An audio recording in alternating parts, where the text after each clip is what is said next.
6 months after the marathon bombings, we look back at the chaos that erupted in Watertown. Plus, she lost a leg in the second explosion. Now, Roseanne Sadoya is taking major steps forward. I'm really looking forward to taking a couple steps on that running leg. And he has 14 more months in office. Governor Deval Patrick joins us to discuss his future plans and the race to replace him. Now, on Greater Boston.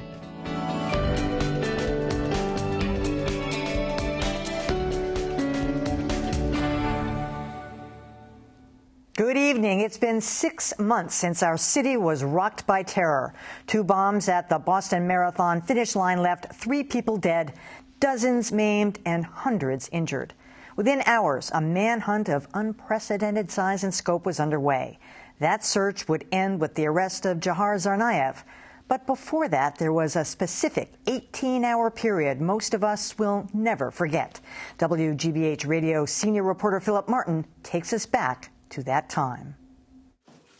It begins Thursday, April 18th at 5:07 p.m.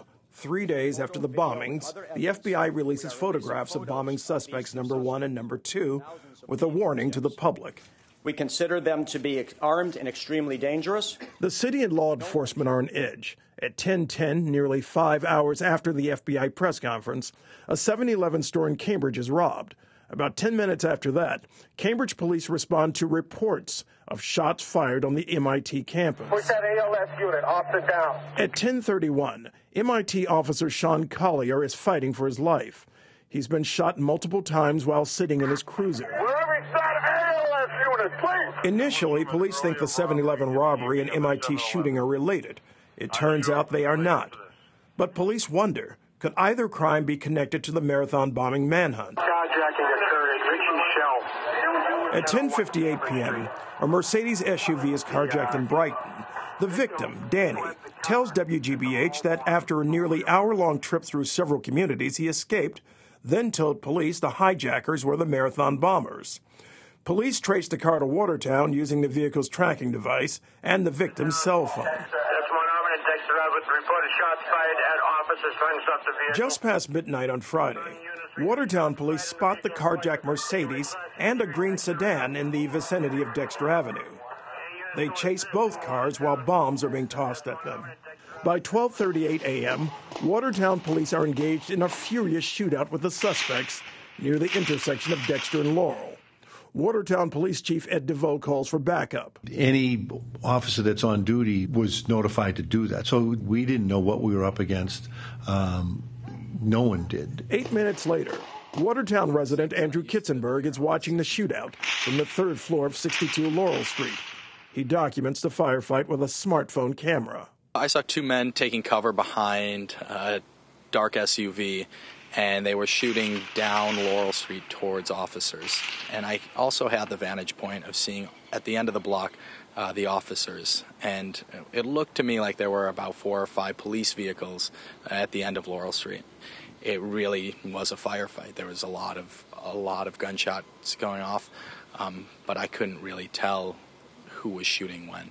Kitzenberg says the men also set off explosives. Yes, there were a few bombs that went off throughout the gunfight, and there were 2 smaller explosions, or I guess 2 explosions and one much larger explosion.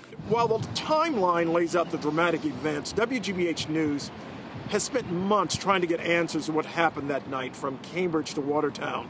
We've talked to police on and off the record, a police trainer, and eyewitnesses. Among the many unanswered questions, why were so many bullets fired? At least a dozen homes were hit that night, including that of Andy Fellner and his wife Michelle Smith, who woke up to the sound of explosions and gunfire. Something was dropping in the house, and it was a sound that I had never heard before. And then we picked these items up that were flying in our house, and we realized pretty quickly that they were bullets. Fellner says one bullet came within 12 inches of his toddler son's bed. Most of the bullets that struck homes were fired by police.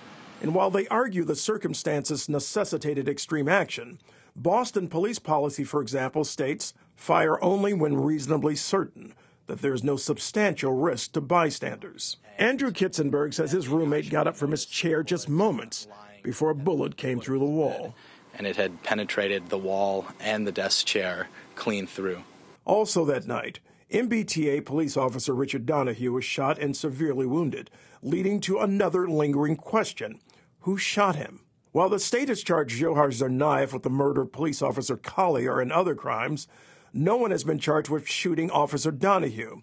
But eyewitnesses tell us they saw newly arriving police accidentally shoot Donahue while firing at Johar Tsarnaev in the stolen SUV. And another nagging question: how did Johar Tsarnaev elude police? Several eyewitnesses say Tsarnaev ran over his brother and then rammed the stolen SUV into two police cars that were blocking the road. Officers chased him on foot. He then ditched the car and ran off. It would be 16 hours before the youngest Tsarnaev was located hiding in a boat, bringing us to this final question. Why did police say they exchanged gunfire with Johar Tsarnaev when it turned out that he was unarmed? We set up a perimeter around that boat, and over the course of the next hour or so, we exchanged gunfire with the suspect who was inside the boat. And ultimately, the hostage rescue team of the FBI made an entry into the boat and removed the suspect who was still alive in the boat. But police now say that the Tsarnaevs had only one firearm that night, a Ruger semi-automatic pistol, and it was recovered at the scene of the shootout. Still, Boston Police Commissioner Ed Davis told us at his recent retirement press conference that law enforcement could not have coordinated better. I could not have hoped for better cooperation, coordination, and communication. It worked very, very well. And Watertown residents, even those who experienced close calls with bullets penetrating their homes, had mainly praise for law enforcement officials. I think that given the conditions they were forced to do a job that they were not trained to do at all, and I don't fault them for anything that happened. I think we were just unfortunate to be so close to such a strange occurrence that I'm not sure why, but seemed to randomly have chosen this very quiet street that we live on. Meanwhile, a police source told WGBH News that the scores of officers who responded to Watertown without direct orders led to a communications breakdown in the first 2 hours of the crisis. An expert in police training who wanted to remain anonymous echoed this view. In Boston, there was excellent coordination between the BPD and the feds. After that, there was none. And the state police, the state executive office of public safety, were not working with the local townships. It seemed like the Wild West. But Peabody Police Chief Robert Champagne, who dispatched 12 officers 30 miles to assist in the search and arrest, says while the massive police response was not perfect, it worked. We learn lessons all the time. So I think this is really a great opportunity to point out we did a lot of things right those days, and there's other things that we look at and talk about later and say, what could we do better the next time? And Phillip Martin is here. Welcome, Phillip. Thank you, Emily. One of the things that we were promised in the days right after the shootout in Watertown was a full accounting of what happened that night. How many police were deployed, how many were self-deployed, how many gunshots were fired, for what reason, and who shot Officer Donahue.